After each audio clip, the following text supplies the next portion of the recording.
ආයිබෝවන් පිළිගන්නවා සියලු දෙනා usp.com එක. අපි අද කතා කරනවා බුද්ධිය, යුද්ධය සහ ප්‍රඥාව.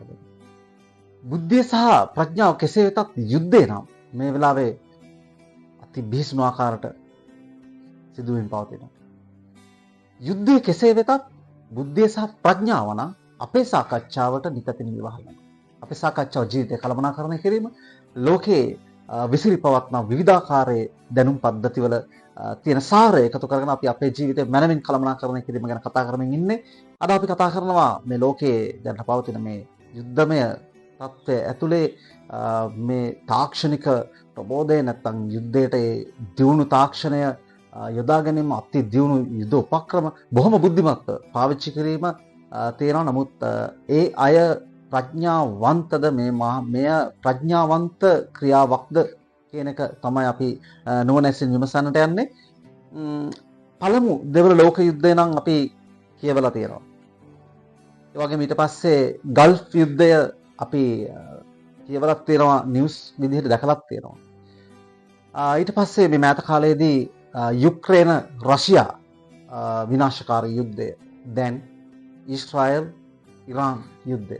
මේ ඊශ්‍රායල් ඉරාන් යුද්ධය එකවරම සිද්ධ වුණේ නැහැ. ඊශ්‍රායලය කියන විදිහට නම් ඉරානයේ න්‍යෂ්ටික වැඩපිළිවෙලට එරෙහිව න්‍යෂ්ටික වැඩපිළිවෙල මර්ධනය කරන්න තමයි මේ ඊශ්‍රායල යුද්ධය දියත් කරලා දෙන්නේ. නමුත් අපි දකින කාරණා තමයි දැනට බොහොම කාලයකට පෙර ඉඳලා ඊශ්‍රායලය බොහොම සැලසුම් සහගතව ඊශ්‍රායලයත් ඉරානයත් අතර තියෙන මේ තුර්කිය, ලෙබනනය, සිරියාව, ඒ වගේම ගාසා තීරය වගේ ඒවට ප්‍රහාර එල්ල කරමින් ඒවයි සිටින සන්නද්ධ ක්‍රියාකාරීන් අඩපණ කරන්න කටයුතු කරා. ඒ කලාපයේ ඒ ප්‍රදේශයේ ගුවන් කලාපයේ ඔවුන්ගේ අතට ගත්තා.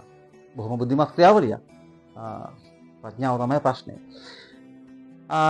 ඊශ්‍රායලය ඊට පස්සේ මේ පසුගිය සතියේදී ගුවන් යාන ප්‍රහාරක යාන 200ක් පමණ යොදාගෙන වැදගත් ආරක්ෂක සහ න්‍යෂ්ටික මර්මස්ථාන කීපයකටම දැඩි ප්‍රහාර එල්ල කරා. අපි දැක්කා ඉරානයේ වැදගත් හමුදා නායකයින් වගේම න්‍යෂ්ටික විද්‍යාඥයින් රැසක් මිය යනවා.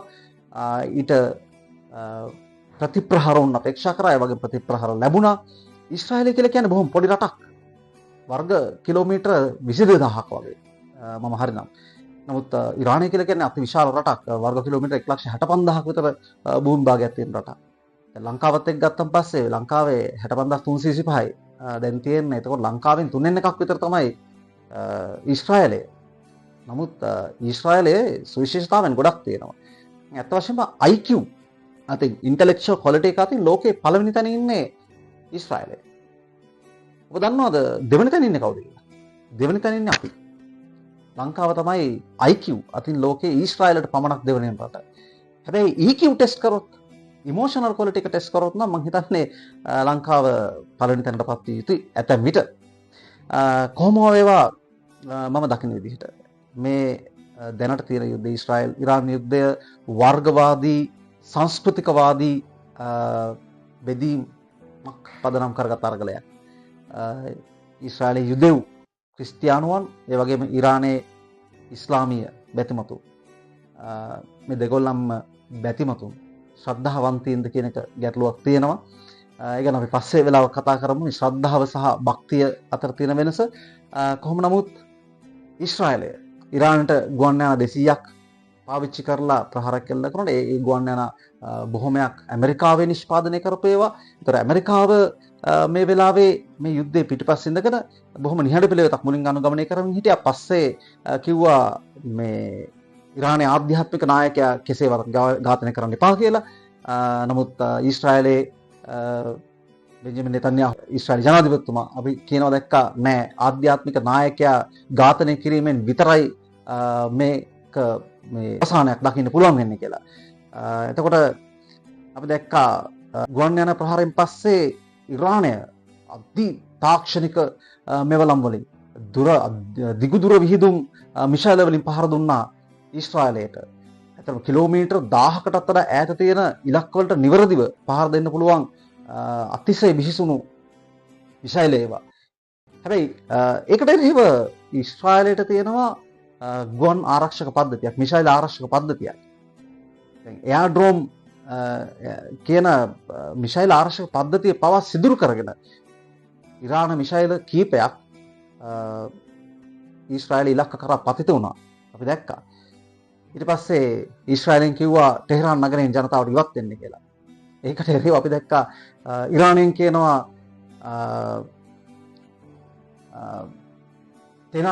තෙලාවි නගරයෙන් ඉවත් වෙන්න කියලා ඊශ්‍රායල් වැසියන්ට.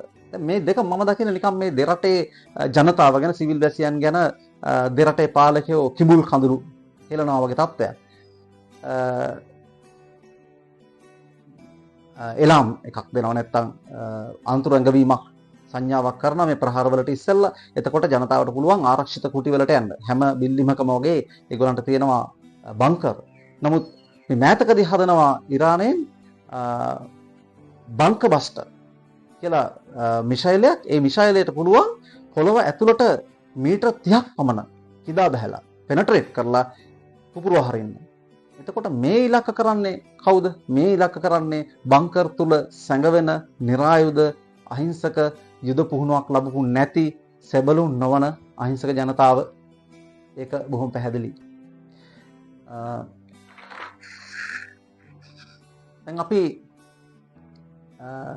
දැක්කා මේ ඇමරිකාවේ ස්ටාන්ස් එක ගැන කතා කරනකොට ඇමරිකාව කොහොම නිහඬ පිළිවෙතක හිටියත්, ඒ වගේම චීනය නිහඬ පිළිවෙතක හිටියත් මේ ඉරානය ඊශ්‍රායලය පාවිච්චි කරන බර අවි බොහොමයක්, ඒ අධි තාක්ෂණික යුද්ධ උපකරණ සහ මෙවලම් බොහොමයක් නිෂ්පාදනය කරලා තියෙන්නේ ඇමරිකාවේ සහ චීනයේ.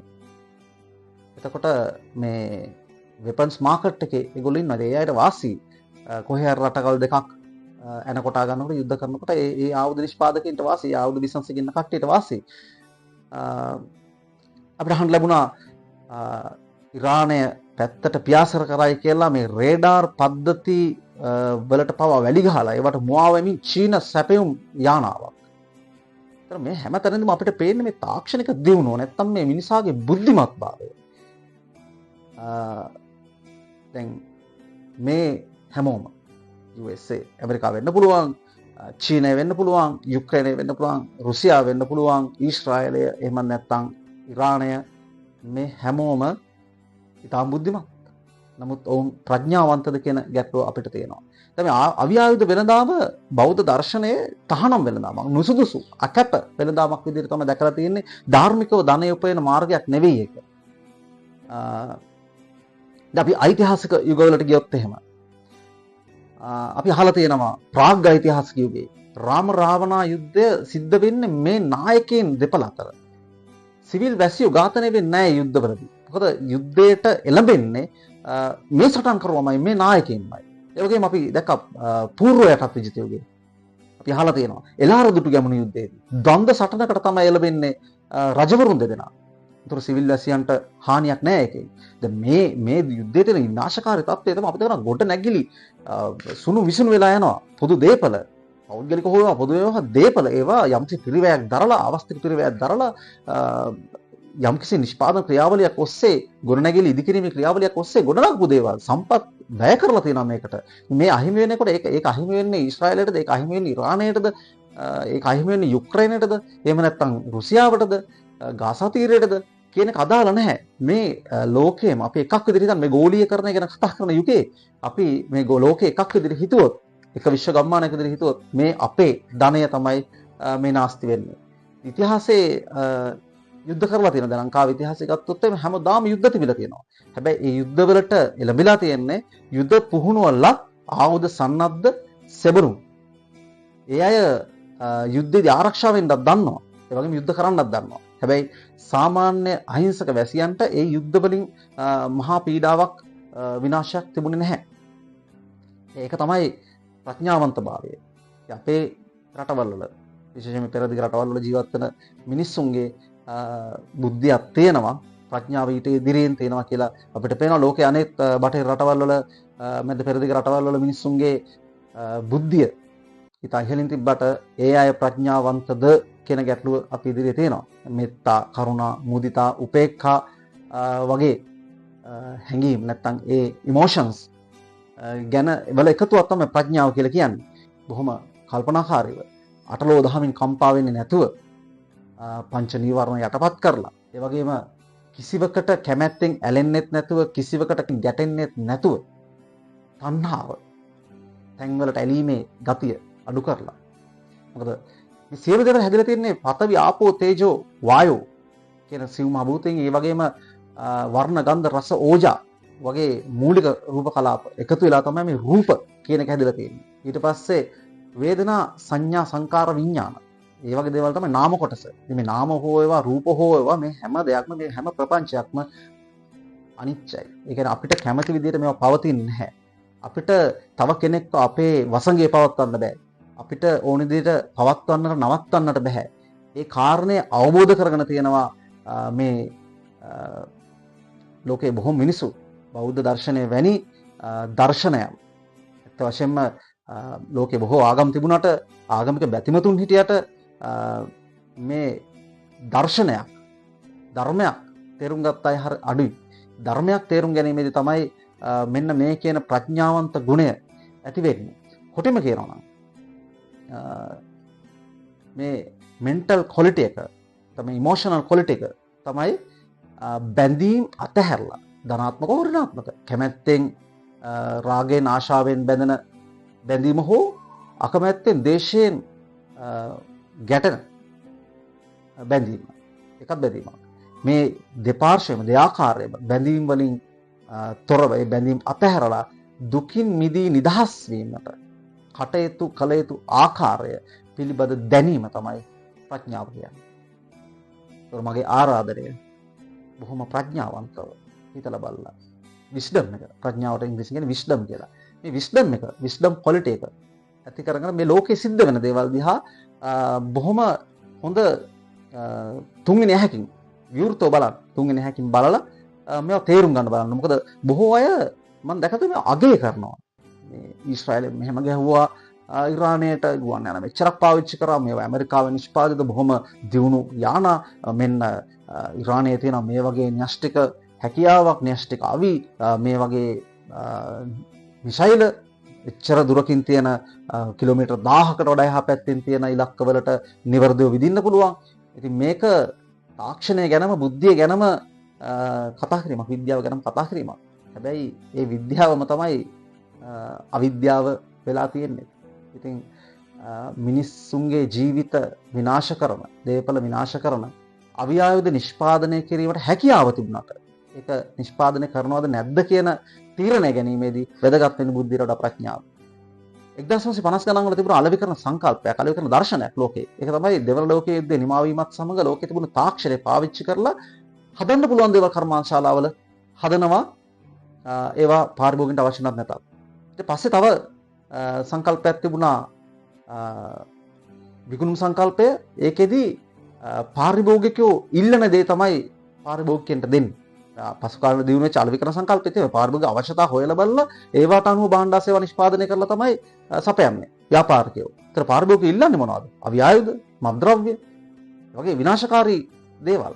නමුත් පස්සේ 1990 දශකයෙන් පස්සේ වගේ බිහි වෙච්ච ග්‍රීන් මාකටිං කන්සෙප්ට් එක ESG කියලා අපි ඒකට කියනවා. Environment, Social and Good Governance. යහපාලනය, පරිසර සංරක්ෂණය, පරිසර හිතවාදී බව සහ සමාජීය අවශ්‍යතා. මේකට කිව්වා සස්ටේනබල් මාකටිං කන්සෙප්ට් එක කියලා.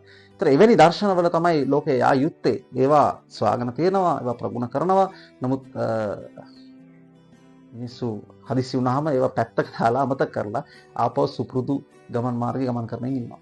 එහෙමනම් හොඳයි හිතන්න මේවා ඇප්ලයි කරගන්න ජීවිතේට අපේ ජීවිතය අපි මනමින් කළමනාකරණය කරගමු. වඩා වැදගත් වෙන්නේ තමන් මොකද කරන්නේ කියන එක මිස නෙතන්යාහු මොකද කරන්නේ, අයිතුල්ලා අල් කවිනි මොකද කරන්නේ, ට්‍රම්ප් මොකද කරන්නේ, ඉලොන් මාස් මොකද කරන්නේ කියන එක හිතනවට වඩා එහෙම නැත්නම් වෙනත් අපේ දේශපාලන නායකයෝ මොනවද කරන්නේ කියලා හිතනවට වඩා අපි මොකද කරන්නේ කියන එක හැම මොහොතකම හිතලා අපි නිවැරදි තීරණ ප්‍රඥාවන්තව ගමු.